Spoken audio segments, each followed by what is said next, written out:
The Escape by George W. Nixon. The professor sat down at the breakfast table. He slipped his serviette from the ring and spread it carefully across his knees.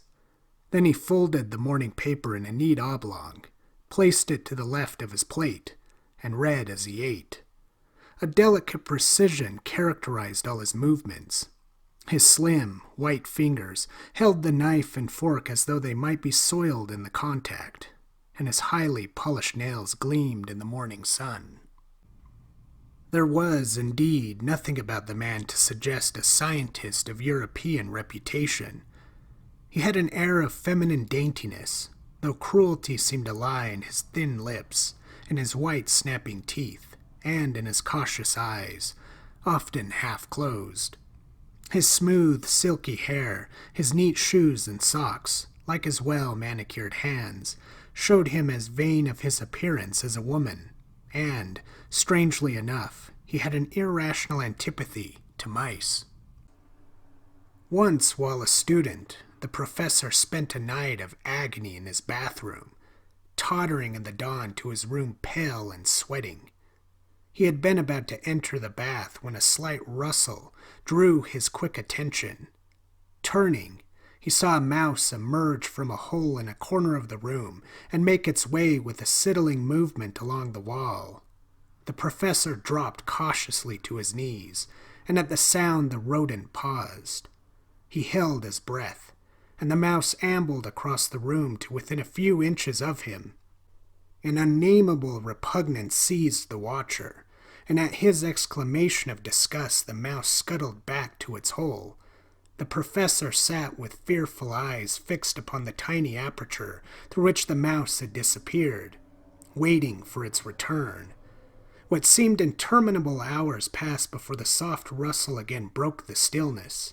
In the pale light not one, but a dozen small gray shapes were discernible, creeping and scampering about the room. The wretched watcher mounted a chair, peering and trembling, held yet disgusted by the sight. So he remained until the coming of the daylight and the vanishing of the mice. Every morning the professor read his paper well through before addressing any kind of remark to his wife. She sat this morning, as she had done for years, at the opposite end of the table with her back to the light. Her position in the house, which, together with a small income she had brought as a marriage dowry, was pathetically negative. Her husband was not actually cruel to her. That is, he did not lay hands on her. He just ignored her. She scarcely existed for him. She did not matter. Never very attractive in her best days, the years had done their worst with her, and the professor recognized with the detached criticism of a stranger that she was decidedly plain. This morning he had occasion to refold his paper, and in so doing his glance fell on his wife. As he did so, a strange quiver ran from his head to his very toes. He felt himself draw in his breath, while his eyes remained fixed on the figure opposite. A visitor coming into the room would have seen merely a round-shouldered woman sitting at the table crumbling a piece of bread and nibbling furtively. The professor, a man never given to delusions, saw the outline of an enormous mouse. The hair scraped tightly back from the forehead left the pointed ears exposed. They stood out slightly from the head, and the sun shone through them, tinging them pink. The gray face, with its long nose and quickly munching mouth, the weak chin lost in the shadow, the sloping shoulders, and the nervous fingers curled over the bread, completed the startling illusion. It was a monstrous mouse, and not a woman.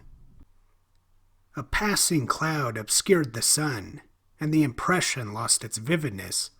The professor felt sick, almost disappointed, that he could not sit and gaze longer at his discovery. Odd that he had never seen it before. During the days that followed he could not forget. He tried to lose himself in his work.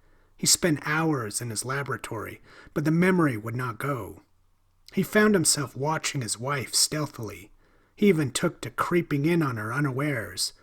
She would be sewing or writing, and at his entrance, it seemed to him, she would crouch lower and turn her head quickly, while her bright, pleading eyes might have belonged to a mouse itself.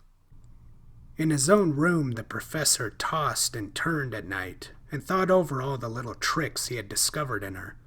The way her head sank back on her shoulders, her sidelong glances, and her shrinking body. He went to a doctor, who examined him and told him he was never in better form. He read feverishly, but all to no purpose.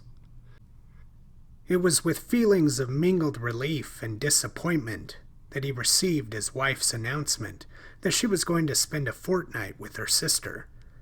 During her absence, he slept better, and since he never encouraged her to write when away from home, there was nothing to remind him of his experience. As time went on, he was able to feel amused at the whole business, and was inclined to attribute his former condition, despite the doctor's verdict, to an attack of nerves. True, he had not suffered with nerves before, but that did not prove his immunity. On the day appointed for his wife's return, however, the same sweeping shiver that had passed over him on the memorable morning at breakfast visited him again. Her attitude then came vividly back to his mind. He tried to remember her under other circumstances before this loathsome impression was borne in upon him. When he had first met her, when they were married, there had always been this resemblance. No matter how he recalled her picture, there it was, the huddled, furtive, nauseating caricature of a mouse. The sight of his wife when she came back was almost unbearable. More than ever was he repelled, and yet mysteriously attracted. The ensuing days were torture to him, and at last he decided to take a long walk and solve the situation once and for all. He set out soon after lunch and took a road leading across quiet country. Late in the evening he set his face homewards, his brain sick with imaginings, and his mind still unresolved. Was it really unresolved? Or was he convinced that there was but one way of deliverance? As he turned in at the gate, he met the maid coming down the short drive. He saluted her and reflected that this was her evening off. Perhaps it was as well. The house was quiet when he got in. He looked in at the drawing room. His wife was not there. On the balcony, perhaps. No. Already having dinner, maybe. He crept to the dining room. It was empty. He must find her. A frenzy possessed him. He went up to her room and pushed the door open. Empty.